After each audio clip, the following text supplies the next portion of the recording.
première couleur, ce qu'on appelle l'œuvre noire, la décomposition. C'est-à-dire qu'on se dit, pour faire un nouveau monde, il faut bien des ressources. Et ces ressources, elles ne viennent pas de rien. Donc il va falloir décomposer la matière, séparer le subtil de l'épais, ensuite rassembler le subtil, et quand le subtil est rassemblé, il laisse passer la lumière. Et quand il laisse passer la lumière, c'est-à-dire les nouveautés, les nouvelles idées, alors c'est l'œuvre rouge. Noir, blanc, rouge, les 3 étapes. Et là, on est à l'œuvre noire. On est un peu comme le paysan qui est en train de retourner la terre, parce que pour que ça pousse, il faut retourner la terre, retirer les mauvaises herbes. C'est ce qu'on est en train de faire en ce moment. Et on remarquera quelque chose, quand on retourne la terre, c'est les choses les plus sombres qui sortent. C'est ce qui se passe aussi en ce moment. Mais il ne faut pas oublier qu'une fois que les choses sombres sont sorties et qu'elles sont à la lumière, ça va devenir de l'engrais, ça va devenir des choses, des ressources qui vont permettre à la vie de renaître. Et c'est immanquable. Pour pouvoir continuer quelque chose, il faut passer par le chaos. Il faut passer par le fractionnement. Et on est dans cette période de fractionnement.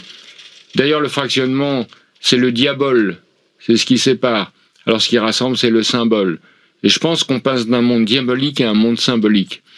Mais le symbole n'est pas quelque chose important en tant que tel. C'est comme un panneau indicateur. Le risque avec le symbole, c'est qu'on peut passer sa vie à décrire le panneau indicateur sans aller à l'endroit qu'il indique. Donc il est temps maintenant, justement, d'utiliser les symboles comme outils qui nous permettent d'avancer, et non pas de s'arrêter à la description. Sinon, c'est comme une porte, je peux passer ma vie à décrire la porte sans jamais la franchir. Je pense qu'il est temps de la franchir. C'est un peu aussi la vision de la mort, parce que vous remarquez, à chaque fois qu'on parle de mort, finalement, on ne parle que de voyage, puisqu'on parle du dernier voyage, on laisse ici sa dépouille, on va dans l'au-delà. Donc c'est un voyage, on ne s'arrête pas ici. Et c'est pour ça que c'est peut-être difficile à vivre à notre époque, parce qu'on vit ça aussi comme une mort. On ne sait pas ce qu'il y a de l'autre côté, au-delà, justement. Et cette quête, justement, d'avoir l'âme hors, nous permet de continuer notre chemin serein, en disant, je laisse ce qu'il y a de plus dense ici, de plus lourd ici, mais c'est léger que je vais continuer mon chemin pour pouvoir bâtir un nouveau monde, à travers ce nouveau voyage. Je pense qu'on a tous commencé ici notre nouveau voyage. À quel moment on saura qu'on est rentré dans l'œuvre rouge?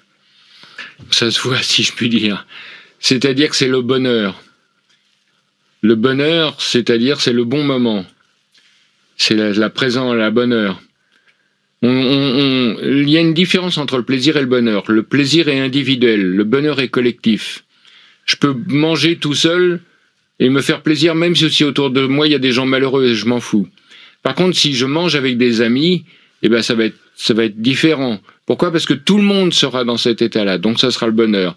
Et je pense qu'un des problèmes majeurs de notre société, c'est qu'on nous a vendu une société de plaisir en nous faisant croire que c'était le bonheur. Alors que le bonheur ne peut pas s'affranchir des autres.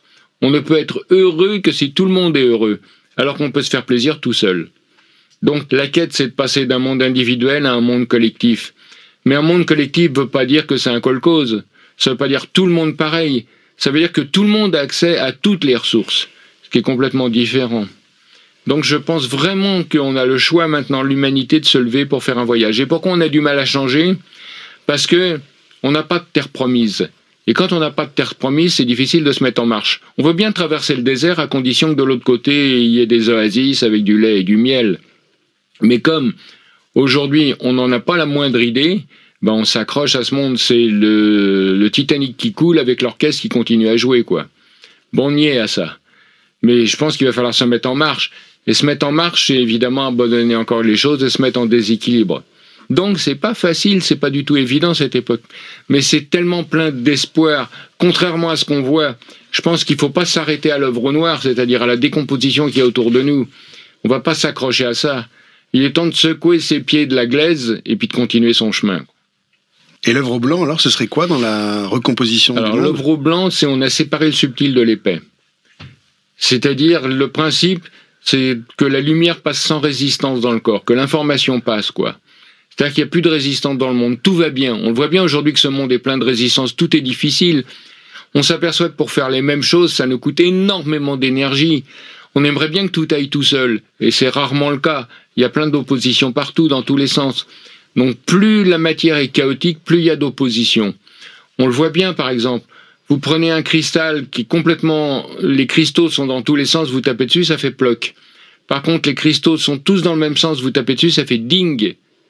Donc on voit bien que quand c'est aligné, ça laisse passer l'information. Mais si dans mon cristal j'avais un morceau de bois au milieu, par exemple, même aligné, ça ferait ploc. Donc le premier travail, c'est de séparer le subtil de l'épais et ne pouvoir aligner que ce qui est alignable. Donc ça, c'est la première étape, c'est l'œuvre noire. On décompose tout, c'est comme une valise. Donc on va sortir le linge qui est dans la valise, on va mettre les linges propres d'un côté et le linge sale de l'autre. Alors ensuite, rassembler tout ce qui est propre ne suffit pas, il faut en plus l'aligner. Parce que si c'est pas aligné, ça laisse pas passer l'information. Donc ça, c'est l'œuvre au blanc. C'est rassembler tout ce qui est épars et l'aligner, le rectifier. Et une fois que c'est rectifié, la lumière, l'information peut passer sans résistance. Donc l'idée, c'est de sortir de notre société chaotique pour revenir à une société où l'information circule d'une manière alignée. Et c'est pour ça aussi que dans notre monde, on est dans une société de communication qui a jamais si peu communiqué. On communique aujourd'hui à travers des écrans. C'est quand même étrange. Et on regarde des chaînes de télévision. Et on est content, plus il y a de chaînes. Bon, on devrait plutôt se déchaîner. Et c'est pour ça que l'idée, c'est que les hommes recommencent à communiquer d'homme à homme, si je puis dire, en étant proches, qu'il n'y ait pas d'intermédiaire, qu'il n'y ait pas de blocage ou d'interprétation entre ce qu'on dit à son voisin. Donc, l'œuvre au blanc. C'est-à-dire, on sépare le subtil de l'épais et on aligne les choses. Et là, quand ça se passe, c'est le bonheur total, puisque tout le monde a accès aux mêmes ressources. Donc à partir de ce moment-là, c'est la pierre philosophale, la pierre des philosophes. C'est-à-dire on retire la pierre qui occulte et qui laisse passer la lumière. On désocculte, on décile, on commence à voir le monde tel qu'il est. D'ailleurs c'est drôle, regardez par exemple dans un couple quand ça va pas. On dit pas ça va pas, on dit on ne s'entend pas. Et ben l'idée c'est de recommencer à se réentendre. Et pour s'entendre, il faut s'écouter et puis il faut pas qu'il y ait d'obstacles entre nous, quoi. Donc je pense qu'il est possible aujourd'hui de trouver cette nouvelle société.